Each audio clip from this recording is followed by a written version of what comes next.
Assalamualaikum warahmatullahi wabarakatuh. Perkenalkan, nama saya Sabila dari Prodi Bimbingan dan Konseling dengan NIM 2521033806. Di sini saya akan mengerjakan tugas filsafat pendidikan tentang edukasi siswa yang kesulitan belajar matematika.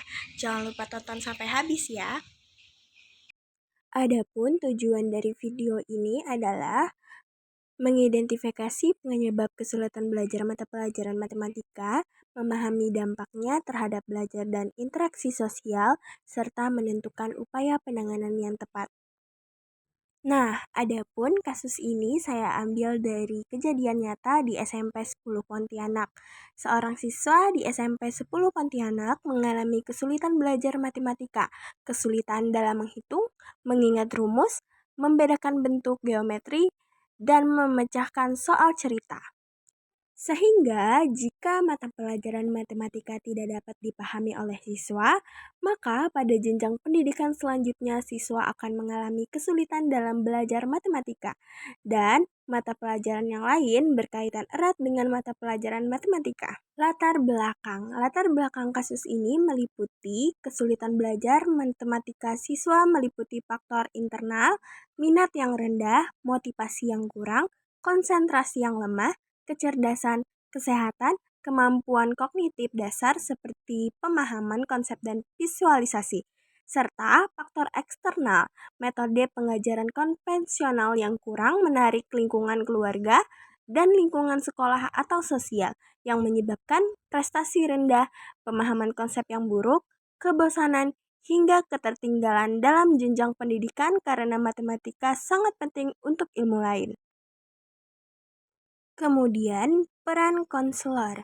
Konselor berperan penting dalam membantu siswa kesulitan belajar matematika dengan menjadi mediator, motivator, dan pendukung emosional melalui konseling individu untuk mengatasi kecemasan dan membangun rasa percaya diri. Bimbingan kelompok untuk strategi belajar serta kolaborasi erat dengan guru mata pelajaran dan orang tua untuk penanganan komprehensif. Fokus pada pengembangan potensi, motivasi diri, strategi belajar yang efektif agar siswa bisa mandiri dan berdaya. Aliran filsafat pendidikan. Definisi aliran idealisme dan realisme. Idealisme menekankan bahwa ide, pikiran, dan jiwa adalah realitas tertinggi. Pengetahuan datang dari refleksi, fokus pada nilai spiritual, moral, kebenaran, keindahan, dan kebaikan, serta pengembangan karakter. Realisme, dunia materi dan pengalaman indrawi itu nyata dan objektif. Pengetahuan berasal dari observasi, fokus pada fakta dan ilmu pengetahuan alam. Cara pandang idealisme adalah anak didik sebagai seorang yang mempunyai potensi untuk tumbuh secara moral dan kognitif. Sedangkan realisme, cara pandangnya dengan mengenali dan menerima kenyataan tentang kemampuan secara apa adanya. Penyelesaian masalah menurut dua aliran.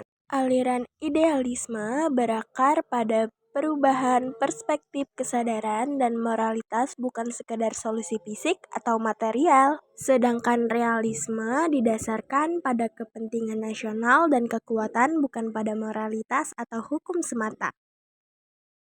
Perbandingan aliran idealisme dan realisme. Aliran idealisme menurut hakikat realitasnya adalah ide, konsep, dan nilai spiritual adalah nyata, dunia fisik hanyalah bayangan. Menurut sumber pengetahuannya, akal rasio dan intuisi pemikiran abstrak. Dan tujuan pendidikannya adalah pengembangan karakter, moralitas, dan nilai luhur, pembentukan individu yang sempurna.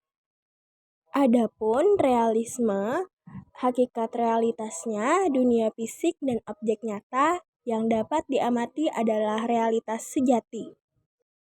Sumber pengetahuannya berdasarkan pengalaman sensorik, observasi, dan fakta empiris. Adapun tujuan pendidikannya adalah pengembangan keterampilan praktis, penyesuaian diri, dan pemahaman dunia nyata.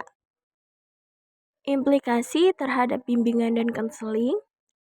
Layanan BK yang relevan mencakup layanan dasar, orientasi, informasi, pembelajaran, penempatan, layanan responsif, konseling individu atau kelompok, layanan perencanaan individual, karir dan studi, dan dukungan sistem seperti kolaborasi.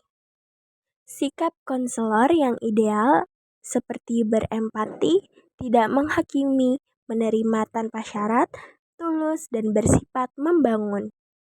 Nilai profesional konselor mencakup menjaga kerahasiaan, bertanggung jawab, menjadi teladan, kejujuran, serta memiliki empati yang berlandaskan pada kode etik. Refleksi pribadi. Aliran filsafat pendidikan yang paling sesuai dengan nilai pribadi saya adalah realisme. Saya memilih aliran ini karena menekankan pada pengalaman nyata, objektif, dan analisis yang akurat.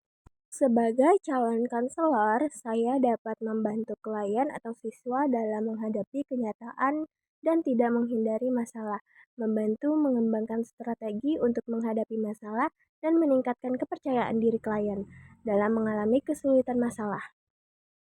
Nah, kesimpulan dari kasus ini dapat disimpulkan bahwa pemberian bantuan yang diberikan membawa pengubahan yang cukup signifikan dan mengarah ke hal yang positif terhadap siswa. Setelah diperoleh gejala faktor dan dampak yang dialami siswa yang mengalami kesulitan belajar matematika, maka peneliti memilih untuk menggunakan model konseling rasional emotif behavior terapi guna mengubah pikiran irasional menjadi rasional. Guru BK juga bisa melakukan pendekatan dan penguatan reinforcement dengan teknik tersebut. Subjek kasus mengetahui permasalahan yang dialami, dibantu untuk dapat mengembangkan sikap dan rasa tanggung jawab, dan diberikan penguatan agar selalu melakukan hal-hal atau kegiatan yang positif.